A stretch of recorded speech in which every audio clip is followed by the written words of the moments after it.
Olá, gente! Na nossa videoaula de hoje, nós vamos estudar sobre o movimento vertical. Dentro do movimento vertical, nós vamos estudar o movimento de queda livre e o movimento referente ao lançamento vertical para cima, certo? Então, o que se pensava antigamente sobre o movimento vertical? A história da física conta que inicialmente pensava-se que os materiais que possuíam maior peso, maior massa, esses cairiam mais rápido, levariam menos tempo para chegar ao solo em relação àqueles que teriam massa ou peso menor. Então, essa era uma ideia de Aristóteles. Ele pensava dessa forma. Só que aí era uma questão que era intuitiva, que era aquilo que se observava no dia a dia. Mas surgia várias dúvidas. Será se realmente é assim? Será se retirar a resistência do meio, resistência do ar, será se essa lei ela seria obedecida ou mudaria alguma coisa? Então, 2000 anos depois, veio Galileu Galilei, num período aí da experimentação, né, que a ciência estava no auge de fazer experimentos, de verificar as teorias seriam aceitas se fossem verificadas experimentalmente e tal. Então, Galileu Galilei tomou para si essa questão e com o objetivo de defender a ideia de que Aristóteles estava errado, que o peso não influenciaria em nada na queda dos corpos, nem na variação de velocidade. Então, essa era a ideia de Galileu, que o peso não influenciaria na queda, no tempo de queda dos corpos e nem na variação da velocidade de queda do corpo. Então, o que é que ele propôs? Ele propôs que os corpos colocassem corpos com massas diferentes em mesma altura e deixassem eles caírem e aí fosse verificar o tempo de queda desses corpos. E se retirasse toda a resistência ali ao movimento do corpo, poderia ser verificado que os dois corpos eles chegariam ao solo ao mesmo tempo, que é o estudo do movimento dos corpos em queda livre. Quando eu vou estudar um corpo em queda livre, eu estou desconsiderando todo tipo de resistência que faz com que esse corpo ele caia. O ar é uma resistência ao movimento de queda. Se você pegar, por exemplo, uma folha de papel A4 e pegar uma outra folha de papel A4, pegue duas folhas de papel A4. Uma você deixa toda bonitinha e a outra você amassa. O que você vai observar? Você vai ver que se você colocar as duas na mesma altura, a folha de papel A4 bonitinha, sem nenhum amasso, e a outra bolinha, se você deixar cair, você vai verificar que a folha de papel amasso que não foi amassada, que você não tornou bolinha, ela vai demorar mais tempo para cair, vai demorar mais tempo para chegar ao solo. E a outra, a bolinha que foi fechada, né, a folha de papel amasso que foi amassada em formato de bolinha, ela vai cair mais rápido. Então, qual é a diferença se os dois materiais, se os dois corpos têm o mesmo material, têm a mesma base? A diferença vai ser a área de contato que eu tenho desses dois com o ar, com a resistência. Então, a folha de papel A4 bonitinha, ela vai sofrer mais resistência ao movimento de queda e, consequentemente, ela vai demorar mais a chegar ao solo. Enquanto a outra, que a área de contato foi diminuída porque ela foi amassada, ela vai ter menos área ali em que sofra resistência, então ela vai cair rapidinho ao solo, vai chegar rapidinho ao solo. Então, a diferença aí é a área de contato, é o tamanho do teu objeto que vai ter contato aí com uma força de resistência. Então, Galileu pensava dessa forma, que a massa, o peso dos corpos não influenciaria em nada na variação da velocidade no tempo de queda. E essa ideia de Galileu foi comprovada mais adiante, quando o homem chegou à Lua, lá na missão Apollo 15, acho que é Apolo 15, se não estiver enganada, missão Apolo 15, que foi a missão que astronautas chegaram à Lua e lá fizeram um experimento, colocando em uma mesma altura um martelo e uma pena, ó, martelo, massa muito maior, peso muito maior do que uma pena, a mesma altura, e verificaram que os dois caíram ao mesmo tempo, chegaram ao Sol ao mesmo tempo. Por quê? Porque lá não tem essa força de resistência que temos aqui. Então, foi verificada a teoria de Galileu Galilei, tá, gente? Que o peso não influencia no tempo de queda dos corpos. Então, o estudo do movimento dos corpos em queda livre é um estudo em que a gente considera a queda dos corpos sem considerar a resistência que esses corpos venham sofrer. Então, não tem resistência do ar, não tem resistência de nenhum tipo de material que possa fazer com que os corpos que estejam caindo demorem a chegar ao Sol, tá? Mais adiante eu vou colocar um vídeo justamente do astronauta fazendo esse experimento e verificando a teoria de Galileu Galilei. E mais adiante nós vamos estudar as equações que descrevem aí o movimento de queda livre, certo? Até mais!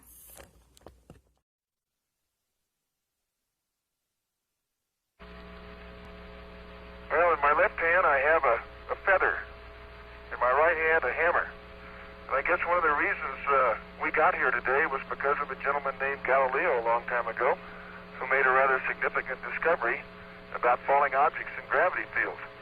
And we thought that where would be a better place to confirm his findings than on the moon. And so we thought we'd try it here for you. The feather happens to be appropriately a falcon feather for our falcon. And I'll drop the two of them here and hopefully they'll hit the ground at the same time. How about that? It proves that Mr. Galileo was correct in his findings.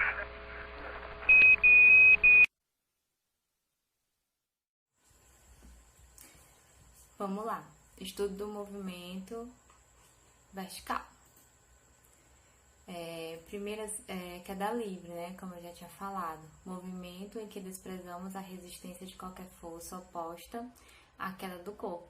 Então, quando falamos em queda livre, no movimento, a gente despreza qualquer resistência que seja oposta à queda do corpo. Trajetória do movimento é orientada para baixo, tá? Trajetória sempre orientada para baixo. Aceleração é igual à aceleração da gravidade. Como o corpo ele está caindo devido a uma força que está atraindo ele, que é a força gravitacional, e ele sofre o efeito da ação da gravidade, então a aceleração de queda dele aqui é a aceleração da gravidade. A velocidade ela é positiva, à medida que vai passando ela vai aumentando, tá? É positiva. O movimento é um movimento uniformemente variável, tá? À medida que o tempo passa, a velocidade varia e aí tem a presença da aceleração, certo? MUV, movimento uniformemente variável. Função horária da velocidade. Agora nós vamos falar sobre as funções, as equações do movimento de queda livre. Função horária da velocidade. A gente tem o quê? Que é a velocidade final é igual à velocidade inicial mais a aceleração vezes o tempo, não é isso? Onde a aceleração, ó, o A, vai ser a aceleração da gravidade, então a gente substitui pelo G. A aceleração da gravidade é igual a 10 metros por segundo ao quadrado, tá? Esse é o valor da aceleração da gravidade, é uma constante, não se altera. A velocidade inicial, a velocidade é igual a zero. Por quê? Porque ele está caindo. Ele começa a cair ali, então ele está parado. E aí, quando ele começa a cair, é que a velocidade dele vai aumentar. Então, a velocidade inicial é zero, certo? Logo, a gente tem que a função horária da velocidade para a queda livre é essa. Velocidade igual, velocidade final igual a aceleração da gravidade vezes o tempo, certo? Função horária da posição. O que é que conhecemos, né, até o momento? Que o espaço é igual ao espaço inicial mais a velocidade inicial vezes o tempo, mais a aceleração dividido por 2, t ao quadrado. Onde eu tenho o quê, ó? O espaço inicial, como é a origem dos espaços, o espaço inicial é 0. A aceleração é a aceleração da gravidade, vai estar sofrendo aí a ação da força gravitacional, então a aceleração é a aceleração da gravidade, como vimos no slide passado, é igual a 10 metros por segundo ao quadrado. A velocidade inicial, como o corpo parte do repouso, a velocidade inicial é 0. Como o movimento ocorre na vertical, a gente vai chamar a posição, né, do móvel, posição final S, de Y, coordenada Y do plano cartesiano, que corresponde ao movimento vertical, tá? Como o movimento é vertical, então nós vamos considerar aí como sendo Y a posição. Assim, como é que essa minha função horária vai ficar? Ó? Eu tenho que o espaço igual ao espaço inicial é 0, mais a velocidade inicial é 0, vezes o tempo, mais g, né, que é a aceleração de por 2, t ao quadrado. Então, vai ficar dessa forma. Espaço igual a g sobre 2, t ao quadrado. E como eu vou substituir o s aí pelo y, porque é num movimento vertical, considerando o plano cartesiano, né, o eixo vertical é y, então vai ficar y igual a g sobre 2t ao quadrado. Então, essa é a minha função horária da posição, certo? Olá, gente! Agora nós vamos estudar o lançamento vertical para cima. O que acontece? Quando o corpo é lançado para cima, a velocidade desse corpo vai diminuindo conforme o tempo vai passando. Ele vai subindo, sua velocidade vai diminuindo, vai chegar a um ponto, quando ele atingir a altura máxima, a velocidade dele vai ser igual a 0, e aí ele vai retornar ao solo em um movimento acelerado, tá? Então, esse é o estudo do lançamento vertical. No início ele vai ter um movimento retardado e depois ele vai ter na descida um movimento acelerado. Nós vamos estudar as características, os pontos que você tem que saber sobre a questão da subida e da descida do movimento. Sabemos que o corpo, ele desce, né? Ele sobe até um certo ponto e depois desce devido a uma força de atração que devido à força de atração gravitacional, né? Por isso que os corpos sobem e caem, porque existe uma força que atrai. Então, a aceleração aí que vai reger esse movimento é a aceleração da gravidade, tá? E o movimento aqui é um movimento uniformemente variado, tá? Na subida, ele é retardado e na descida, ele é um movimento acelerado, que é o que nós vamos ver mais adiante. Vamos ver as equações que regem esse movimento. Vamos seguir. Olá, gente. Então, vamos continuar aqui com o lançamento vertical para cima. No lançamento vertical para cima, eu tenho que a velocidade ela vai se reduzindo até se tornar nula, até se tornar 0. Então, você lança, a velocidade vai diminuindo até o corpo parar em determinada altura e a velocidade se torna 0. O movimento é uniformemente variado. Ele é retardado na subida, né? Porque eu vou ter que, quando ele vai subindo, a velocidade vai diminuindo, um movimento retardado, e eu tenho que o sinal da velocidade vai ser diferente do sinal da aceleração, tá? E é acelerado na descida, tá certo? E a aceleração da gravidade 10 metros por segundo ao quadrado, sendo que o sinal da aceleração da gravidade, a gente tem que prestar atenção que vai ser negativo no lançamento vertical para cima. Por quê? Porque a aceleração da gravidade, ela sempre vai estar direcionada para baixo. Ela é positiva no sentido para baixo, tá? A aceleração da gravidade. Mas como o movimento é para cima, né, vertical para cima, então a aceleração da gravidade ela vai estar no sentido oposto ao movimento, o sentido oposto da trajetória. Com isso, o sinal da aceleração é negativo no lançamento vertical, certo? Então, por que é negativo? Porque a aceleração é oposta à trajetória. Tá certo? A trajetória é para cima, a aceleração ela é para baixo, então ela vai se movimentar aí dessa forma, tá certo? a aceleração da gravidade é uma grandeza vetorial, tá? Então, o sentido dela é para baixo. Função horária da velocidade, né? Vamos ver agora as funções que regem o lançamento vertical. Função horária da velocidade. O que a gente conhece? Que a velocidade é igual à velocidade inicial, mais a aceleração vezes o tempo.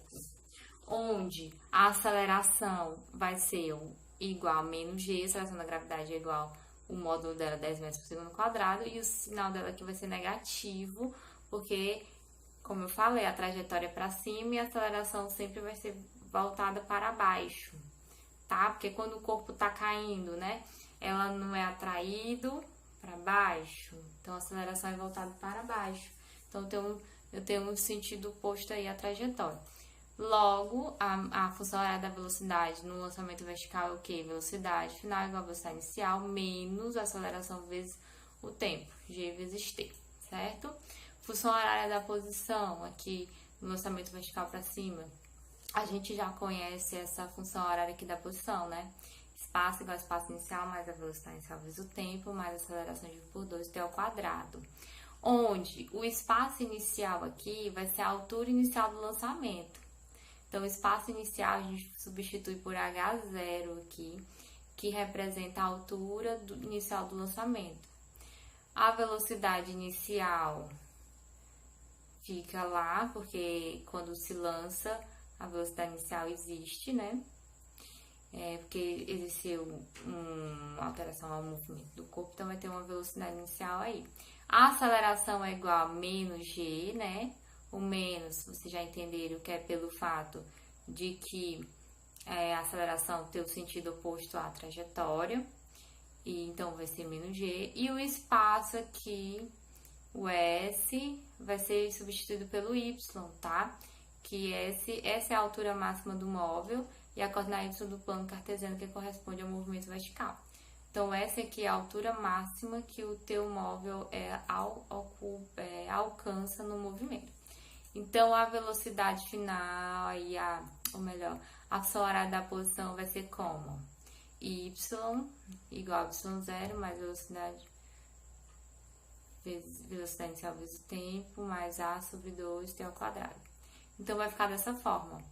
Y igual a altura inicial do lançamento mais velocidade inicial vezes t menos g sobre 2t ao quadrado.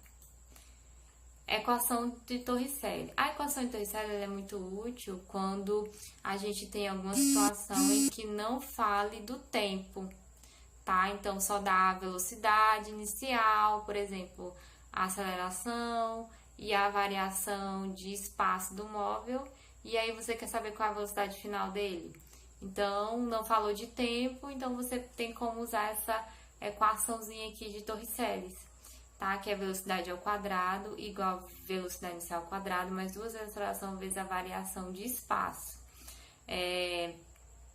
Substituindo aqui a aceleração pela aceleração da gravidade, a gente tem que vai ficar ao menos 2g, né? Então, velocidade ao quadrado igual a velocidade inicial ao quadrado menos 2 vezes g. Esse delta, que ó, variação, e substitui o s de posição pela coordenada y, tá? Então, a equação de Torricelli fica dessa forma aqui. Altura máxima. Como é que a gente encontra a questão da altura máxima? A gente considera que essa variação aqui, ó, delta y, é igual à altura máxima, né? Que o teu corpo vai alcançar no lançamento. A velocidade final é 0, porque lá na altura máxima, quando ele chegou no máximo dele, a velocidade ali é 0. Então, vai ficar a velocidade final aqui igual a 0. Assim, pela equação de Torricelli, a gente encontra isso aqui, ó. Substitui aqui, ó, velocidade final 0, velocidade inicial ao quadrado, menos 2 vezes g, e o delta y, que é a variação de posição, é a tua altura máxima. Então, colocando menos 2g, altura máxima, para o outro membro, para o primeiro membro aqui, vai ficar 2gh máximo, né, que é a altura máxima, igual v velocidade inicial ao quadrado. Então, passando 2G para o segundo membro aqui, vem dividindo, então fica a altura máxima igual a velocidade inicial ao quadrado dividido por 2G, tá certo? Então, aqui é a minha informação sobre a altura máxima. Tempo de subida. Ó, pra gente saber a questão do tempo de subida, a gente vai considerar aqui a velocidade igual a velocidade inicial menos g vezes t, que é a função horária da velocidade, tá? Onde v é a velocidade final, né, na altura máxima, a gente tem que v é igual a zero. Assim, vai ficar assim nessa forma, ó. Zero igual a velocidade inicial menos g vezes t. Aí passa esse menos g para o primeiro membro, fica g vezes t igual a velocidade inicial. Para o t, eu igualo aqui ao tempo de subida. Então, fica tempo de subida, passa esse gzinho para cá, dividindo. Então, fica velocidade inicial dividido por g.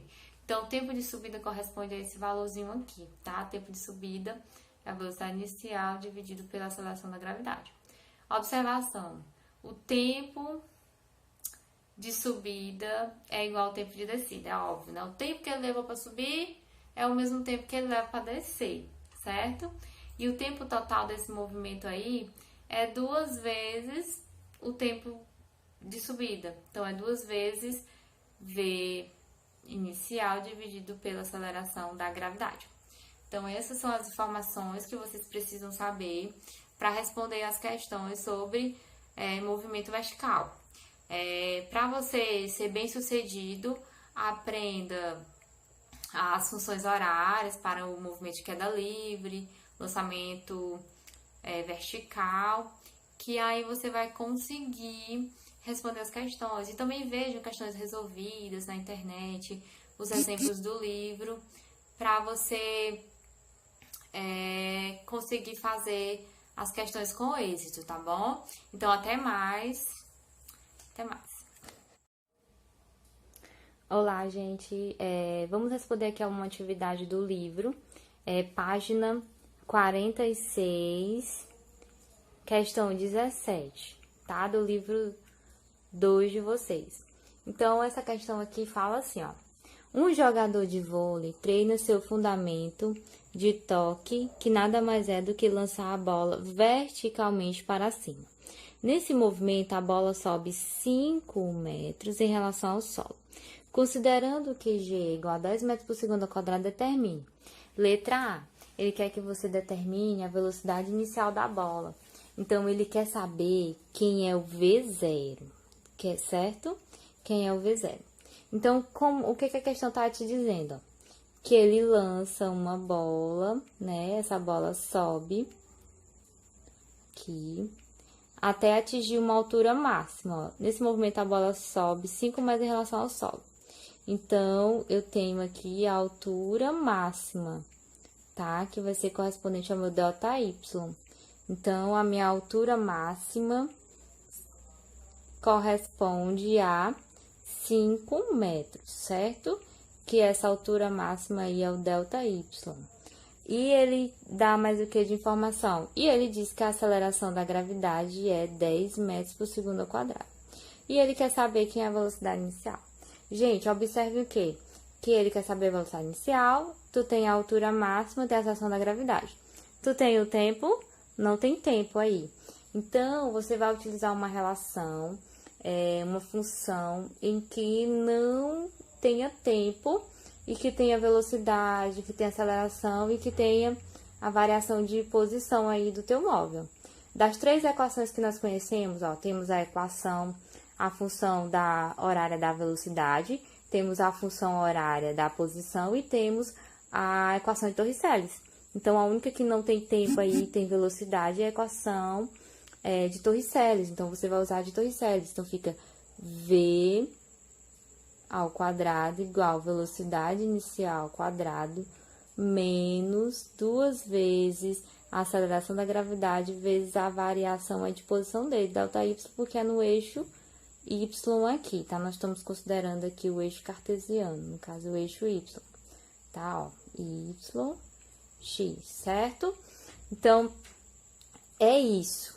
Então, para você saber qual a equação que você vai utilizar, veja os dados que você tem e lembre-se das funções horárias, tá bom?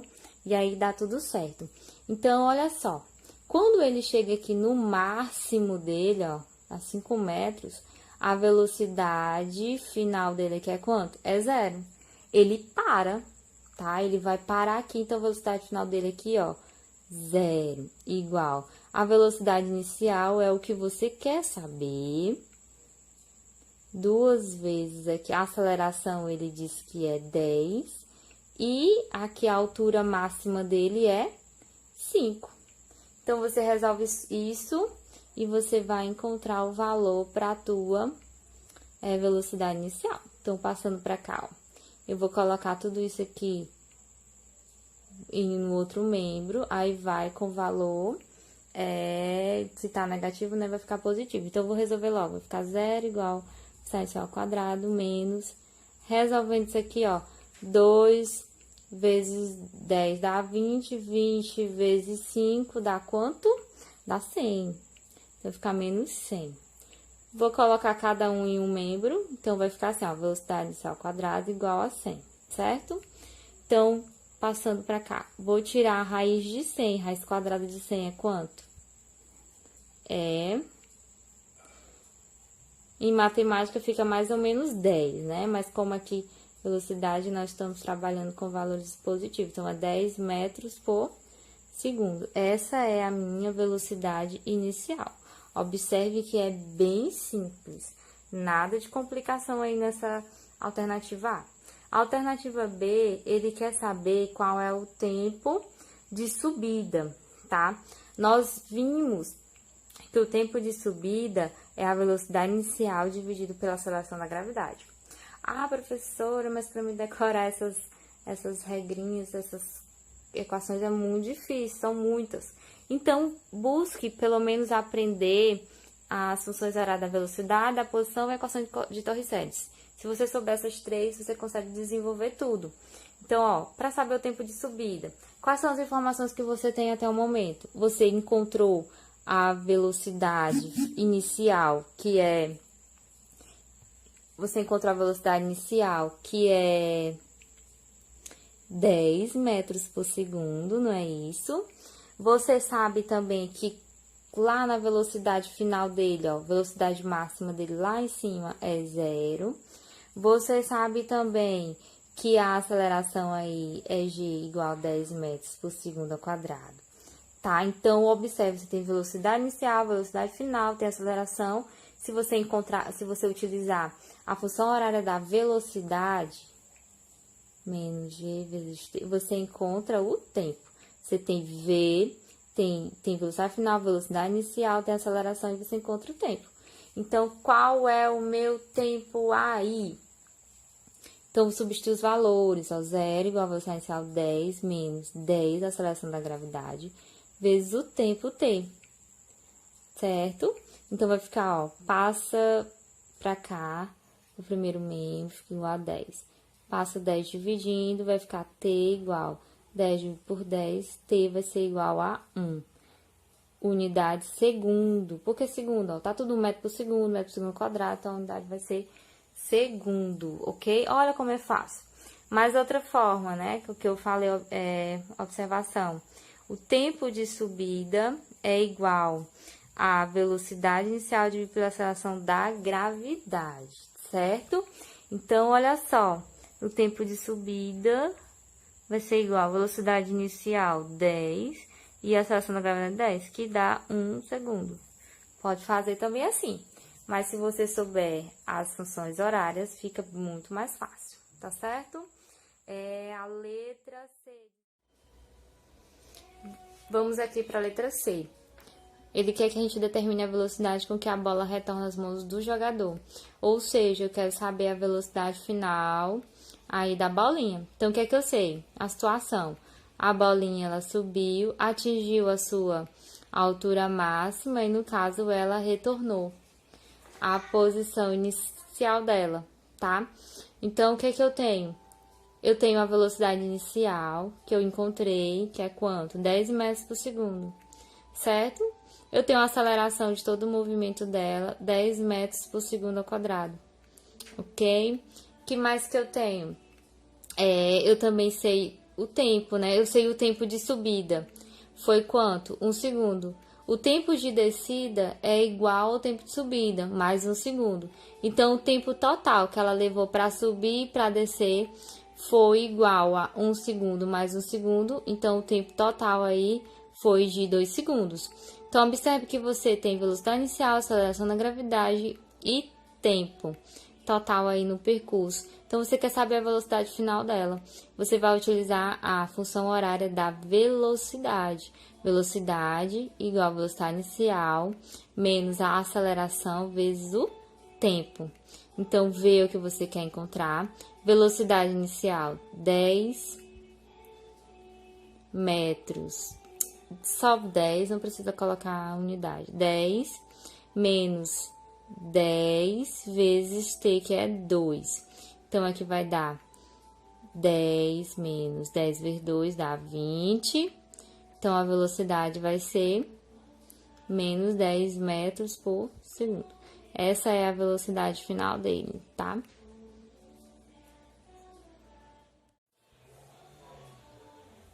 Vamos fazer aqui a letra D. As características do movimento durante a subida e descida da bola. Então, vamos lá. Na subida, o que você sabe? Na subida, você sabe que o movimento é uniformemente variável. E ele é do tipo retardado. Por que é retardado? Porque a velocidade, o módulo da velocidade vai diminuindo conforme o tempo vai passando. Então, se o módulo da velocidade vai diminuindo conforme o tempo vai passando, o movimento é retardado, tá? Na descida, tem o quê? O movimento é uniformemente variado, acelerado. Por que acelerado? Porque o módulo da velocidade vai aumentando conforme o tempo vai passando. Tem outra coisa, também em relação ao sinal da velocidade e da aceleração. No movimento retardado, os sinais são contrários. Observe o quê? Que a velocidade ela é positiva e a aceleração ela é negativa, né? Que a aceleração da gravidade aí no lançamento vertical, ela sempre vai ser negativa. E no movimento uniformemente variado acelerado, o sinal da velocidade é negativo e a aceleração é negativa, então tem os mesmos sinais. Se tem o mesmo sinal, o movimento é acelerado. Tá bom? Então é isso, gente. Estudem.